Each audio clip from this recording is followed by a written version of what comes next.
Ayan, nabaklas na yung cover. So, ito yung dahilan kung bakit maingay. Maingay yung makina ito. Yung timing chain niya, ano na, wala nang tension. So, ayan na, binuksan na dito kasi yung possible na problema niya nasa loob. Yung guide dito, yung chain guide dito, yung roller guide dito, pudpud na siya.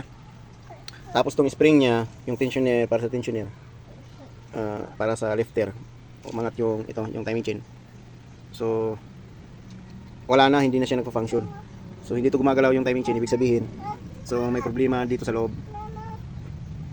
Kasi hindi to maangat. Kahit yung ginamit ko na spring ay ito na. Ito. Ito kasi mahina tong spring na to. So itong matigas ginamit ko. Ganoon pa rin. Hindi to maangat. So ibig sabihin, may problema sa loob. At saka dito, yung guide dito pudpud na. So baka sa loob napudpudin yung mga guide, yung chain guide ng timing chain. So kailangan buksan to para makita yung mga problema niya.